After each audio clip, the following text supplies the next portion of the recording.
human echinococcus caused by the CESTODE echinococcus genus. It can be of four forms. One is the cystic echinococcus caused by Echinococcus granulosus or alveolar echinococcus, or two forms of neotropical echinococcus. But we, as I've put in the picture, are concerned about the dog tapeworm, also called as the Echinococcus granulosus.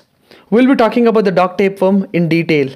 We can see here my dog is wearing a cap. The cap here would represent the Echinococcus, and the black dots would represent the granulosus. And here in the below part I've written CESTODE so that you can remember it's a CESTODE. And a remotely green color band which looks like a tape will remind us that it's a tapeworm. And a larva equal to hydatid. It's going to be the keyword which we are going to be circulating our topic today. Is the larva form of it is the hydatid form, and that is why it is called as the hydatid disease. As we go ahead, I wanted to remember that this organism has three forms. That is the adult, the larva, and the egg form. And the adult is mainly affecting the intestine of the dog, and it contains a head, neck, and a strobila, and three proglotted segments. Then let's talk about the larva. The larva, as I told you, is also called as the hydatid, and that is on which the disease is named as hydatid disease. And this is the pathogenic form, and this causes cystic lesions in the liver, right? Then let's talk about and here we can see our dog, which talks about the fact that the hydatid is in your liver. And then we also talk about where the eggs are. The eggs of the Echinococcus granulosus is the infective form for the humans, right? That's what my dog rightly says. Let me find some CESTODE eggs to throw at you. Then, but it was never meant for man. What does that mean? That means that human is an accidental host. Human is a dead end, and the eggs were not meant to infect humans. But in general, the eggs infect the sheep. As we talk, the definitive host for this, we will talk about the life cycle in detail. The definitive host for this Echinococcus granulosus is the dog or other canine animals, and the intermediate host is sheep. As we talk, humans were nothing but the dead end hosts. They have nothing to do. As I told you, the infective forms are the eggs. My dog wants to throw eggs at you or me. The mode of transmission is that it is through food which is contaminated with dog's feces containing the Echinococcus granulosus eggs. Let's talk about the development in man or sheep. In the duodenum of the human, these embryo or the oncosphere will get in. It will come into the portal circulation, and it has come to the portal circulation by penetrating the intestinal wall. Of course, it goes to the liver. Liver is its main favorite place, as my dog told you. Liver is what it wants to seek. That's the place where the Echinococcus seeks. Although majority of the embryo are destroyed by the host immune system, few escape into the fluid-filled bladder-like. All of these they escape into a bladder-like cyst called as the hydatid cyst. Then the hydatid cyst undergoes maturation, and it takes time. For sheep, it takes time of almost 10 to 18 months. And in human, as I said, it's a dead-end host because there is nobody is going to consume the human liver back again, or else the cycle would have continued. The sheep which is containing hydatid cyst is the one which is having the intermediate host, that is sheep, is one which contains the hydatid cyst, and the hydatid cyst is the form of larva, as I've already told you. And they self-fertilize. That's one thing. They are hermaphrodites, so they self-fertilize to produce eggs, and they come out in the feces of the dog. As you can see in the cycle which is given here, you can talk about how it actually takes its whole life cycle.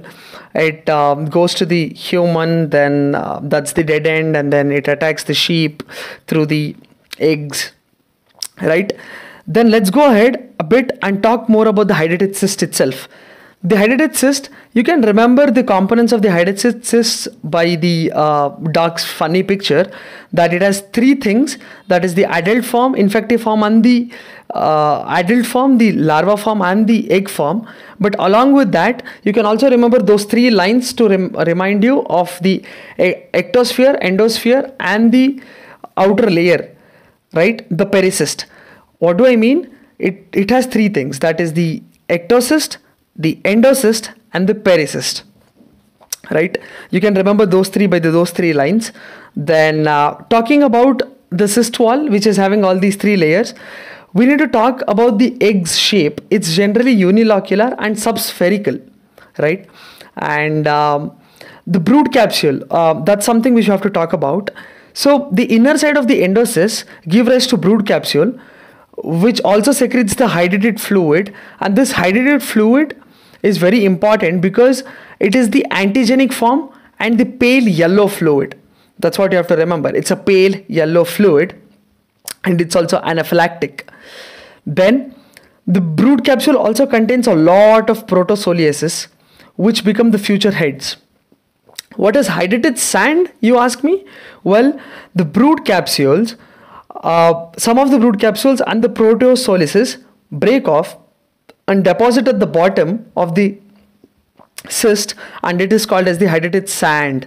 As the density varies, this goes and settles downwards, and that is called as hydatid sand. So what is the fate of this capsule or the hydatid cyst? Is very simple. It might either rupture or it might resolve. When it ruptures, it might go to other organs and cause damage, or if not for that, it will, resolve off because of the immune system. Then talking about clinical features, let's talk about the clinical features. As I told you, they are hepatotropic. They are like to, if not for hepatotropic, they are mainly, they like to reside in the liver. So 60 to 70% of those like to stay in the liver, and they will be there. They also occasionally go to other places such as kidney, muscle, and spleen. To understand the fact that these are asymptomatic, they can stay in your liver for so many years and you will never get to know. Oh my God, that's such a scary thing, right? Then even if it becomes symptomatic, it's mainly because of the cyst itself, which is residing within the liver. It might increase in size, because of which there will be pressure effects, and these pressure effects will cause abdominal pain, hepatomegaly, increased tenderness, or it might cause obstruction. It might erode the biliary tree, and it might enter into the lumen and cause cholestasis, cholangitis, right? Then there could also be superficial infection on that. Secondary infection on that. That would be secondary bacterial infection. And because as I told you, the hydatid fluid will contain antigens, and it might be rupture, and it might come into the circulation causing hypotension, syncope, fever, or conditions like that. Then what is the outcome of the disease? It all depends on the size and the location of it. In younger children, the cysts are mainly present in the extrahepatic sites such as lungs, brain, and it's a very problematic condition. Multi-organ involvement is also seen. As I told you, the fluid might rupture to produce the allergy and hypersensitivity reaction. And this ends the part 1 of echinococcus granulosus.